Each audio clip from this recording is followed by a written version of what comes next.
Okay, folks, so amongst the September shivers, the squeeze trend, and as we approach a week where Fed Chairman Jerome Powell will give another one of his infamous and volatility-inducing press conferences where he discusses tapering, inflation, and overall easy money policy, money printer go burr expectations. Well, with all this, you may be wondering, Charlie, what are the top 3 stocks for this week? And in this video, you're going to find out conclusively just that, as well as an update at the end on Ooga Booga AMC. And before we get into all of this, the only thing that I ask of you in return is that you hit that ravishing like button, and also don't forget to subscribe either. Okay, so let's go ahead and start with an update on CRVS. Okay, so on Friday, we became aware of CRVS receiving FDA approval for their lymphoma treatment, and we briefed on it 30 minutes prior to market open. At the time, it was trading roughly at $4 a share. It sold off into open, bounced off our red directional SMA, and then launched to 7.1, which is like a 75% run, but FDA approvals are the golden goose of catalyst plays. Generally, an entire company's bottom line can be based on whether or not they get an approval, so that's why we spend so much time trying to track them. And this was a catalyst play, pure and simple. My predictions? Well, I give a small chance of having another run tomorrow as news spread across the weekend. But if previous history and previous patterns and market psychology mean anything, this will die off, it'll die off soon, and it'll die off huge. Probably to somewhere around that original after hours push on Thursday. Okay, moving on from that update, the first top stock that I'd like to talk about today is SDC.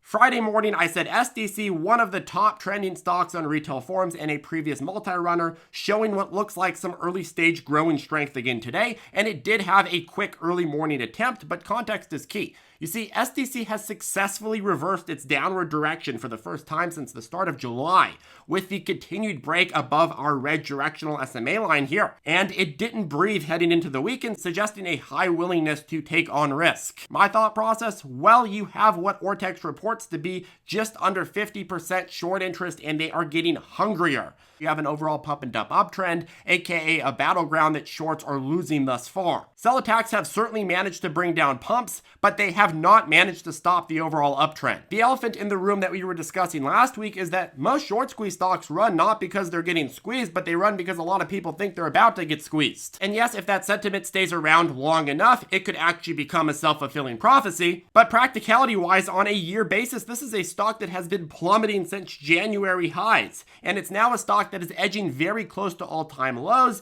It hasn't traded this cheaply since the depths of the COVID crash, and the current run is brought in with volume that is at all-time highs. Clearly, short sellers are not satisfied. They are attempting to make more money off this uptrend. They were disappointed that they only got it to $3, but now that it's already gone up a lot more past those lows, they're like, hey, it's time to eat again. And in doing so, they're starting to overexpose themselves to what could be more bullish pressure in the future. So the question really right now is, do bulls pick up on this more next week and beat them at their own game? Because the last 2 times it sold off from its euphoria runs, bulls have picked up on it. And this time around, you have many, many more shares being traded and many, many more people paying attention. If you look at how actively SDC was trading on Friday, you compare it to, say, Apple. Apple traded 129 million shares on Friday. SDC traded 138 million shares. Now, what is the available free float on SDC? 99.47 million shares. What about Apple?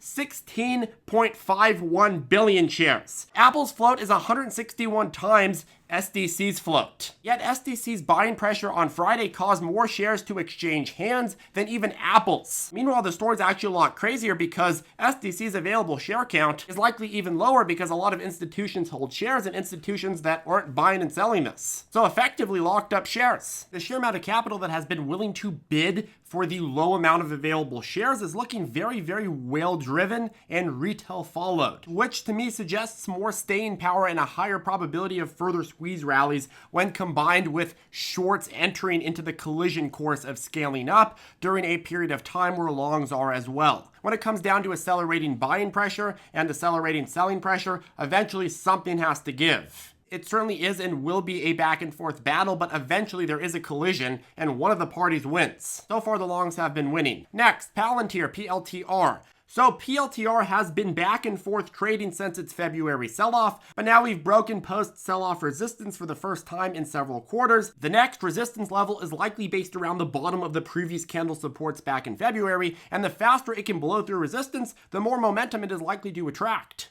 That being said, of course, technical analysis can very quickly turn into horoscoping when gone too far. And you give PLTR a single day of very risk-off trading, and this could tank back to 25 or 20 in the span of minutes. But the fact of the matter is that PLTR running up now and showing ability to bring in capital at the same time where growth funds as a whole, symbolized by ARK, haven't been able to get that same strength means that it's moving bullish against the grain. Of course, you also had shorts abandoning the little conviction they had that this was overvalued. Not that they won't be back when it's opportune again. And a lot of this can be explained by Palantir's new partnership agreements. Most notably with Weho. Palantir recently partnered with Weho, which is a leader in connected vehicle data. What the hell is that? Well, Weho basically collects oodles and oodles of data points across their network of nearly 11 million vehicles. Who would want that? Well, some examples are insurers who want statistics on accidents and car usage for their client base that can allow them to more accurately adjust risk premiums. Another example are fleets who want to track their vehicles, traffic controllers that want to learn how to better direct traffic, which is needed in cities that I live in, like LA. Car manufacturers themselves who want to figure out how to make their cars more efficient, safer, and improve technology. Companies that want to do remote diagnostics of cars, and most importantly, Weho's coverage of 95% of roads in the US and transmission every 1 to 3 seconds from vehicles makes it a huge resource and asset for the autonomous vehicle race, one that is largely driven, no pun intended, by, well, data collection. But anywho, a member of Palantir's leadership said this about the partnership. Vast amounts of data require the robust, integrated infrastructure foundry, which of course is their leading platform, provide in order to deliver new solutions, opportunities, and accelerated growth. Now, people often ask why tons of companies, and much more established companies like Microsoft or even government institutions, don't just make their own data analysis software. Why do they need Palantir's? Well, they certainly do try, and many of them do have their own data analysis software. But remember that data analysis is an ever-improving, ever-learning vehicle. The reason that Palantir software is so special is because it's not only been widely developed, but it's learned, adjusted, and improved over the years thanks to its many oodles and oodles of clients.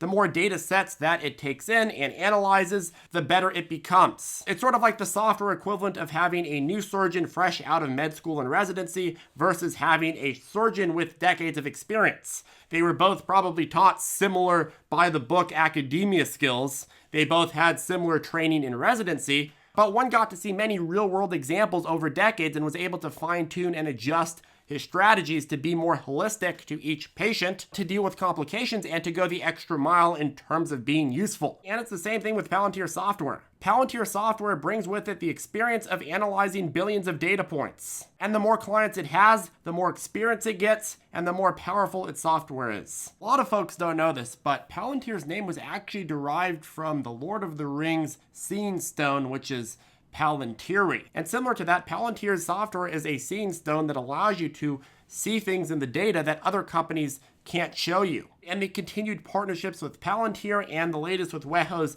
partnership is a big endorsement of that. In terms of the stock, quite simply, this is a company that's all about software, and people are speculating on the technology behind said software. And regardless of where this goes tomorrow, next week, or even next year, at the end of the day, it's the technology that's going to drive the growth. And you look at the applications of their software thus far, and it's very easy to make the case for this going to much higher valuations sometime in the future. Okay, next, TMC. So you look at the chart of TMC as a trader, and what are you thinking? Well, you have about 10 trading days here on the chart, and every single time it's sold off, it's gone on to pump up again, only to then sell off huge again. And for you RSI traders, you already know where I'm going with this. Every time it's hit the oversold line, it's gone on to another cycle of overbuying. Why is that relevant? Well, because we just hit that oversold line and are in the lower end of the cycle. If that pattern repeats, it should bounce to a higher resistance level, overbuying level than the 1575 it previously hit a few trading days ago. Long-term context, though, is that this has stagnated for the better part of 2021 in the high 9s,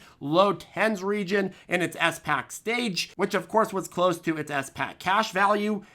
But once the merger went through early September, it started getting picked up on retail forums as a new hype stock. And with TMC's worst sell storm bringing it for a bit to 831, I'd argue that's likely the new lower end support level. TMC is in the industry as a potential part of the supply chain for EV battery materials, which solidifies it as an ongoing hype sector member. And truth be told, the characteristics of post-SPACs include a ton of gray area in terms of which shares are or aren't freely traded, which shares are in lockups, how redemptions play in, and quite frankly, this comes in a market condition where retail likes to come together to buy up stocks with lower available floats that also have a previous history of building on momentum, suggesting to me that now that TMC is back in its oversold region, it has a high chance of continuing on to rally. Now, if you're being extra cautious with this, I would say the best, cleanest way to play this would be to let the sucker fall back down to at least previous support in the mid-8s and then show some proof of concept, likely of which would happen in the pre-market or the after hours. What is proof of concept? Well, it's running, the ability to run. Okay, lastly, a bonus AMC. So,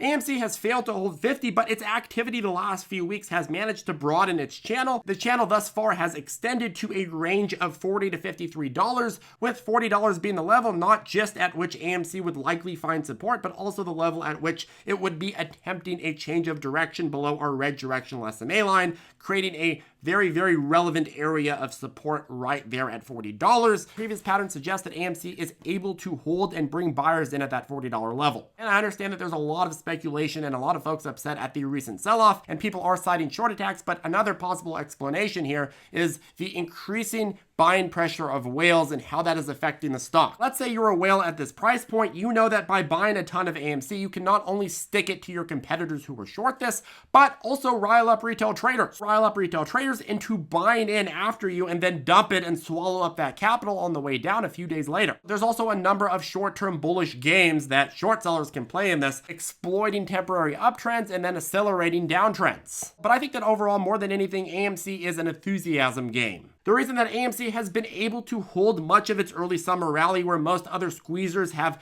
died off within a few days is because enthusiasm for the stock has been relentless. When you understand the role of enthusiasm as the main powerhouse here, you start to understand more of why good fundamental news like Disney releasing its features in theaters first, AMC getting more into sports entertainment, and AMC GameStop partnerships, why those are relevant despite obviously AMC not trading on the fundamentals, because they bring up enthusiasm. People start saying, hey, I'm buying a company that's actually trying to build themselves and recover and actually grow. Obviously, I don't think that movie theaters are the most exciting industry, but when it comes down to what moves AMC, it's enthusiasm. And the more positive catalysts that come out for AMC, the more enthusiasm you get. And I think that in totality, unlike most of the other short squeezers, the vast majority of people don't seem to be in this for a quick buck, which is what has allowed it to have such long-winded staying pressure. Anyways, folks, that caps off the video. If you have any questions, feel free to reach out to us below or join us on ZipTrader Circle. If you'd like to learn how to trade with our step-by-step lessons, our private chat, and of course, our daily morning briefings, well, I'll go ahead and put a link to ZipTrader you below. Coupon code FUDSTOPPER50 will get you $50 off before checkout. If you're wondering what broker to trade these stocks on, well, we like to send new traders over to Webull, and they will give you 2 free stocks when you sign up and deposit with just $5 using our link below. Anyways, that caps off the video. Have a good one, and I'll see you in the next one.